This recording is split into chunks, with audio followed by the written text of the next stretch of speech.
Parents, how did the system fail your child? My son's third grade teacher texted me during my lunch break. Need to speak with you immediately. It's about Tyler's behavior today.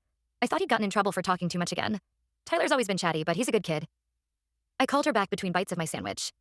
Mrs. Rodriguez isn't available right now, the school secretary said.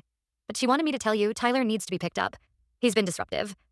I left work early, driving through the pickup line, wondering what my 8-year-old could have possibly done. When I walked into the main office, I heard shouting from the hallway. You will sit still and listen. I don't care if you don't understand. I followed the voice to classroom 3B. Through the door's small window, I saw Tyler sitting alone at a desk while Mrs. Rodriguez stood over him, pointing at a math worksheet. His face was red and blotchy from crying. If you can't focus like the other children, maybe you belong in the special class down the hall. That's when I pushed the door open. Both of them looked at me. Tyler's eyes were puffy, and there were crumpled papers scattered around his desk. What's going on here? I asked, trying to keep my voice steady. Mrs. Rodriguez straightened up. Your son refuses to complete his multiplication tables. He's been disruptive all week, making excuses about not being able to concentrate. Tyler looked at me with those big brown eyes. Mom, the numbers keep moving around. I told her, but she said I was lying. My heart sank. We'd been waiting 3 months for his evaluation appointment.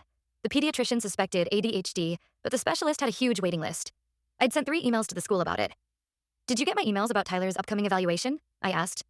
Mrs. Rodriguez waved her hand dismissively. Every parent thinks their child has ADHD these days. He just needs more discipline at home.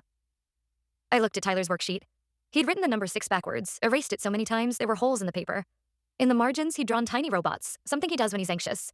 Tyler, grab your backpack. We're leaving. The next morning, I marched straight to the principal's office. Mr. Patterson was eating a bagel and scrolling through his phone when I knocked. I need to file a complaint about Mrs. Rodriguez, I said, sitting down without being invited. He sighed like I was bothering him. She's been teaching here for 15 years. She knows how to handle difficult children. Difficult? He's 8 years old with undiagnosed learning differences. She humiliated him in front of the class yesterday, too. How do you know what happened in class? Because 3 other parents texted me last night. Their kids saw everything. Mr. Patterson's bagel stopped halfway to his mouth. I pulled out my phone and showed him the group text. Emma's mom had written, Ashley came home upset about Tyler crying in math class. Said Mrs. Rodriguez made him stand in front of everyone and called him lazy. Another message from Jake's dad. My son said she threw Tyler's paper in the trash and said maybe his parents should teach him manners at home. Mr. Patterson put his bagel down. I'll look into this. You'll do more than look into it. I want her in this office today, and I want an apology. That afternoon, Tyler came home smiling for the first time in weeks. Mom. Mrs. Rodriguez said sorry in front of the whole class, and Mr. Patterson said, I can go to the quiet room when math gets too